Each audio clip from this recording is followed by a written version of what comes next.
มีสุขภาพเข้มแข็งเนาะจังใดก็สู้ชนต่อไปเนาะชีวิตบ่ชิ้นก็ลิ้นล้นต่อไปเนาะจังไดเฮากับบ่มีหยังให้แต่ก็มีแต่เป็นกำลังใจให้เด้อโดย ขอบใจหลาย โดยสบายดีเนาะ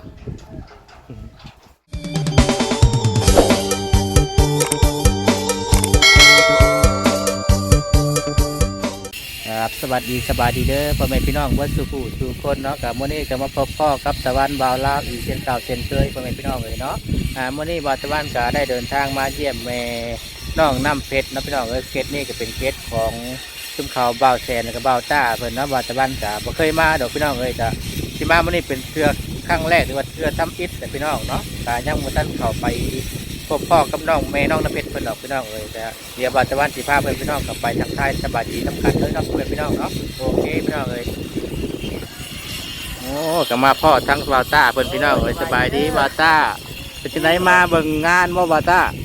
มาอัปเดตให้พ่อแม่พี่น้องเพิ่นได้เบิ่ง โอ้ กัน มาอัปเดตงานเนาะก็อยู่พุ่นเนี่ยตาดเด้อ อันงานตัวนี้คืองานของเงินเจ้ากับบ่าวแสนเป็นคนอันดูแลบ่บ่าวต้าเป็นจังไดครับน้ำกันนะ นํกันเนาะ แต่บ่ได้ว่างานผู้นั้นผู้นี้ดอกเนาะพี่น้องเนาะเพราะว่าก็มีผู้ใหญ่เพิ่นบางทีก็สมทบมาทางบ่อแสนสมทบมาทางบ่อตาบ่อจิตนี่นะ โอ้โดยผู้เปิดฉากก็ดีแต่บ่อนี่ก็คือบ่อจิต โดย กับทางพระอาจารย์เพิ่นนะผู้ที่ว่าตั้งที่เสาตั้งเนาะแล้วก็เลยต่อกันมาว่าแล้วก็สมทบกันตอนนี้ก็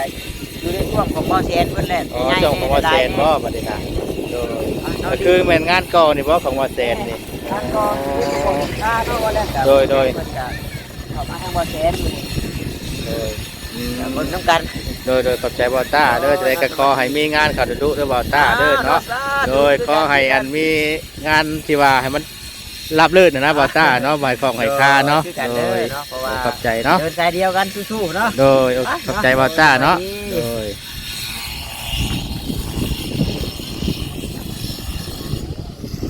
อันนี้ก็เป็นเพื่อนแม่น้องน้ำเพชรพี่น้องที่ว่าเพิ่นกำลังเฮ็ดไห้เนาะกำลังค่ากันแล้วเพิ่นก็เริ่มก็เนาะสามเฮ็ดด้านพี่น้องเดี๋ยวปัจจุบันก็สิพาไปพี่น้องครับไปหาแม่น้องน้ำเพชรน้ำกันพี่น้องว่าเพิ่นน่ะเฒ่าสำไรนมสำไรอายุอาน้ำสำไรพี่น้องน้ำปัจจุบันก็ยังไม่เคยมาเห็นตัวจริงจักเทื่อพี่น้องเลยก็สิมาเห็นตัวจริงครั้งนี้เลยเนาะเป็นครั้งแรกคือกันพี่น้องเพิ่นได้เอาดินข่าวแล้วเนาะพี่น้องต่อแล้วเนาะเพื่อนเพิ่นจะกว้างสมควรพี่น้องเลยสร้างเป็นตั้ง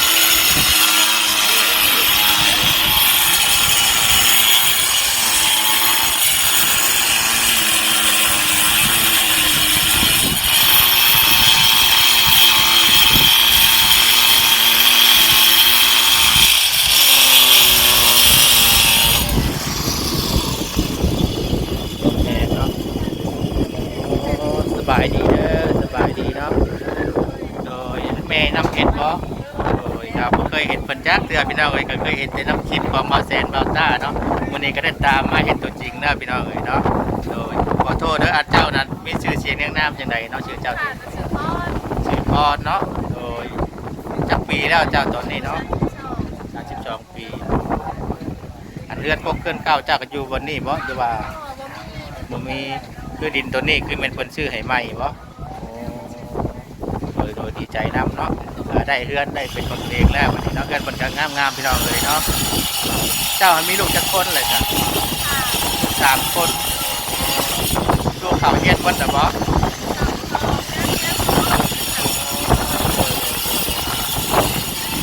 วันนี้ให้หน้าตาก้าเจ้าก็บ่มีบ่แต่ละมื้อหันทำมาหากินยังมาสู่ลูกจ้ะนะ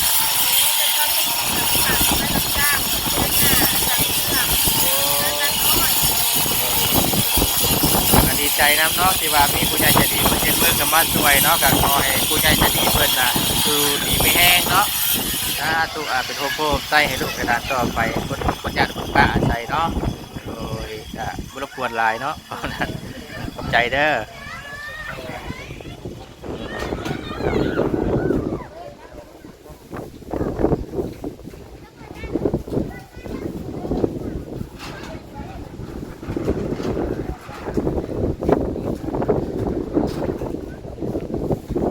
ส สร้างสองคนเนาะสร้างมากรรมกรเพิ่มบ่สร้างนี่เนาะประมาณนาที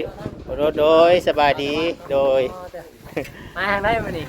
มานี่แหละมาเบิ่งนี่เนาะเห็นน้ำคลิปของบอแสนบอต้าพี่น้องก็เลยตามมาเนาะโดยเอ้ยเคยหาการเลิกเฮ็ดมื้อนี้บ่สั่ง รับเงินต่อ ก็ถือว่าไวได้เนาะได้หลายห้องเลยเนาะมื้อนี้น่ะคิดว่าสิแล้วอยู่บ่ก่อฮอบนี่น่าจะแล้วเนาะแล้วก็มีขัดห้องขัดหยังเรียบร้อยบ่โอ้แต่ตามแผนเฮือนนี่เพิ่นได้เฮ็ดจังห้องครับต้องห้องห้องนอนนี่เพิ่นได้เฮ็ดข้างไหนห้องนอนตรงนี้บ่โอ้โดยตรงนี้สิเป็นห้องโถงเนาะห้องนอนนี่สิเป็น2ห้องตัวนี้เนาะตัวมีแต่2คนนี่บ่เฮ็ดเริ่มแต่หลังคาพุ่นบ่โอ้คนมาช่วยเนาะ เก่งหลายสร้างเลยเห็น2คนอยู่ที่แล้วเนาะหับประมูลนะเพิ่นเท่าไรค่าไม้ค่ามือสร้างโดยเฉพาะตารางค่าเนาะวันนี้ก่อเนี่ยได้สาต่างหากค่าต่างหากเนาะ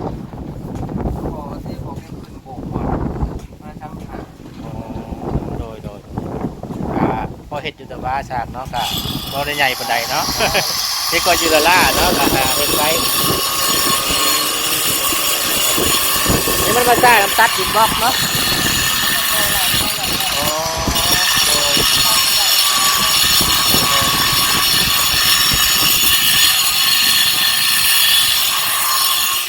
ตัวนี้ไม่ได้ก่อไว้สร้างโอ้บางเทื่อมีแสนเพิ่นคั่วไปอีกว่าทั้งหลังนี่คือดินเพิ่นเบิดบ่ตัวนี้กะโอ้โอ้ย แล้วต้องมีเจ้าของการทำมันตุ๊กแล้วมีไรทำมันต้องต่อตัวของ อ๋อเอาเทื่อมื้อหน้ามันได้ไปเฮ็ดครัวต่อไปนี่เนาะเป็นห้องน้ำห้องหยังเนาะโอ้โดยครับมื้อนี้สิซ่าน้ำมันตัดบล็อกนี่เนาะเพราะว่ามันก็ยังหลายด้านบ่แล้วเนาะสิครับน้ำมันตัดบล็อกนี่สร้างเลย น้ำแช่ยังแข็งเลยน้ำตัดน้ำทาน โดยข้อยก็ว่าอยู่เอาคือขีดอยู่สูงแท้เหรอ ข้างหน่อย อ๋อ ต้องตัดปาดใส่ โดย รูปแบบเป็นประมาณนี้เป็นข้างหน่อย การเป็นการใหญ่เนาะ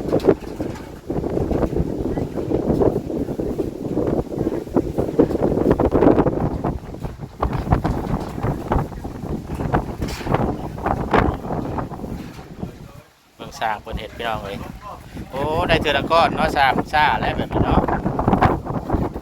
อื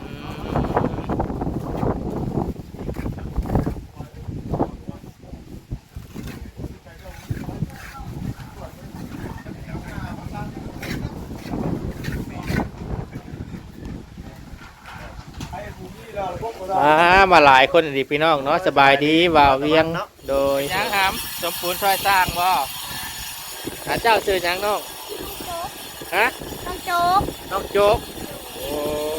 น้องโจ๊กเนาะจะมีน้องบ่ หน่อย น้องเจ้าชื่อยังน้องเจ้า น้องน้ำเพชร น้องน้ำเผ็ดอ๋อโดยน้องเจ้าไปใช้น้องเจ้าค่ะเฮือน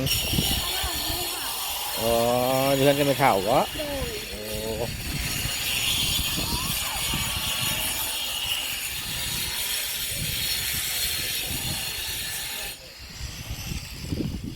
กินเพิ่นกับกว้างเติบสมควรพี่น้องเลยเนาะกะ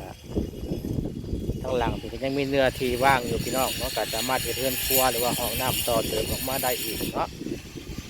ว่าแต่วันจะเพิ่งจะมาเมื่อนี้เป็นมื้อครั้งแรกพี่น้องเลยก็มาเห็นเพื่อนเพิ่นกับหลังคากันแล้วเนี่ยพี่น้องเนาะแต่เพิ่นก็เริ่มการมันก็เริ่มก่อปาดขึ้นแล้วพี่น้องเลยเจะของเพิ่นเพื่อนเพิ่นกันเนาะเพิ่นก็ยืนแย่งเพื่อนอยู่พี่น้องเอ้ยเนาะ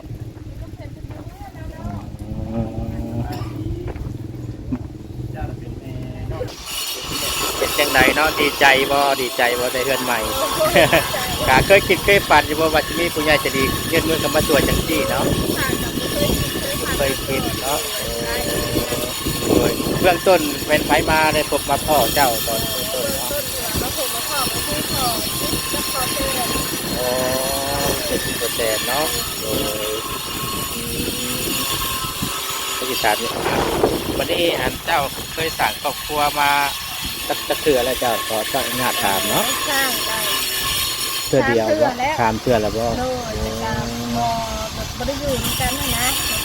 เพิ่นมีครอบครัวเพิ่นมีลูกมีเต้าแบบคือข้าวเหมือนกันเลิกบ้านนะ โดยครอบครัวคนนั้นล่าสุดนี่เพิ่นไปใช้กัน โอ้ครัวล่าสุดเนี่ยก็คือเพิ่นเว้าว่าผู้ขาเลยทุกยากนะเพิ่นยังมัก โดย ว่าผู้ขาเป็นห้าลูกซองก็เป็นผู้ขาไปเอาก็เป็นเพิ่นเป็นขนาดเขาเรียกผู้ขากันคือผู้ขาเป็นยังเลยนั้นจะกับปั้นแล้ว เพิ่นเห็นว่าทุกข์ไปยากปกติว่างั้นเพิ่นก็มีปะเนาะ คนอะไรนี่ แต่เพิ่นหันเป็นคนน้ำบ้านนี่เพราะเพิ่น มั น่ะ นตะข้อ มาจากพ่อเนาะเพิ่นเป็นน้ำบ้าน ไล่ขาดที่ขาดกับลูกเป๋ไม่อยู่เขาอยู่ต้นยางเพิ่นสีแดงกัน โอ้ บาต้นยางปลูกน้อย โดยแต่ก็เลิกกับเพิ่นมาหลายปีแล้วบ่ 2 ปีนี่แล้ว สองปีนี้แหละมีบุตรกับเพิ่นจักคน เดียว ผู้เดียวก็ผู้น้อยเนาะ พี่น้อยไม่ได้2 ปี ชื่อใดๆก็ผู้น้อย ท้อง6 เดือนแล้วเพิ่นไล่ภาษานี้ โอ้คือปากกาต้องก็ยังไล่หนีเนาะ นั่นนี้เราขา โอ้ยกาถือว่าเป็นบุญของเจ้าเนาะที่ว่ายังมีผู้ใหญ่ใจบุญเมื่อซอย บุตรลายภาษาคือขาอุ้มท้องมาใช้ตะว่าหันขาเนี่ยแต่ไม่คือขนาดขามีลูกก็เพิ่นเป็นคนที่บ้านเพิ่นยังเล่ากับขาเนี่ยเป็นลูกของเพิ่นแต่ว่าออกมาหน้าตายังคือเพิ่นเบิด บ่ยอมรับผิดชอบเลยจ้ะเนาะ ดูในนี้จะภาษาไทยทางในบ้านนี่แหละแต่ว่าแรกมันจะอยากรู้ว่าสาวที่ขาที่เขาดูลูกสาว แต่ว่าก็ยังบ่ทันจดทะเบียนสมรสกันจักเทื่อบ่ ที่เป็นภาษาก็จูภาษาบ่มีภาษาก็เลยต้องต้นแตกแล้วจะไปอยู่น้ำเพิ่นเลยเพราะเพิ่นบ่ที่บ่ที่ ก็คิดว่าเพิ่นอยากสิแบ่งเอาเนาะมันอยู่ไปนำกันแล้วบัด กันแล้วก็ต้อง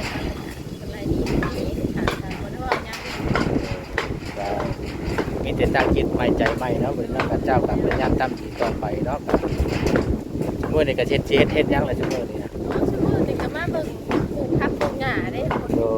ย การสร้างเพิ่นมาเฮ็ดเวียกสร้างเพิ่นโดยคือก็ไปรับจ้างมาป่ายมันไปแล้วเดี๋ยวนี้สร้างเพิ่นมาเฮ็ดเวียกก็เบิ่งนำเพิ่นเวลาของมันเป็นเล็กตะปูบ่เป็นอีหยังขาดเรือขาดอะไรไปซื้อให้เพิ่น โดยเมื่อก่อนน้ำจำปาก็พอได้อยู่ได้กินอยู่บ่ โอ้ข้าวน้ำท่านปลากระทั่งซ่อมปอแซนหรือว่าเป็นผลเตียงเหมือนสินะทั้งหมดด้าเพิ่นก็ได้ซื้อมาให้ผู้ค้าโดย อากามีแต่ว่าดีใจนำเนาะก็ขอตัวคนเด้อวันนี้เด้อขอให้อยู่มีสุขภาพเข้มแข็งเนาะจังใดก็สู้ชนต่อไปเนาะชีวิตบ่ชิ้นก็ลิ้นล้นต่อไปเนาะ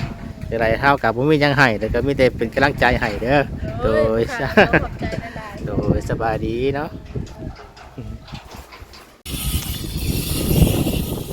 ก็โอเคนะแม่พี่น้องเนาะจะสำหรับคลิปนี้ว่าตะวันก็จะได้ขออนุญาตเป็นคลิปเด้อพ่อแม่พี่น้องเลยเนาะก็ตามที่ได้สัมภาษณ์ตามที่ได้อันถามเพิ่นนี่ก็ชีวิตเพิ่นก็น่าสงสารหลายพี่น้องเลยเนาะเพิ่นก็ได้ถือปัวไล่หนีเพิ่นว่าเนาะก็ยังบ่ทันแต่การแต่งงานกันจำก็ถือผ้าคาทองได้6 เดือนแล้วเพิ่นได้ว่าคนที่เป็นพ่อเพิ่นบ่รับผิดชอบเพราะเพิ่นไล่หนีเพิ่นว่าบ่แม่นลูกของเพิ่นว่าซั่นเนาะก็ฟังแล้วก็น่าสงสารน่าเห็นใจเพิ่นอยู่กันสมควรแล้วที่ว่ามีผู้ใหญ่ใจบุญเพิ่นเฮ็ดเพิ่นถือว่าช่วยเนาะโอเคพี่น้องเอ้ยว่าแต่ว่าขออนุญาตปิดคลิปลาพี่ลาน้องไปก่อนขอขอบคุณครับทุกท่านที่มาติดตามและเป็นกำลังใจให้เราตะวันเด้อขอกล่าวคำว่าสวัสดีสบายดีเนาะ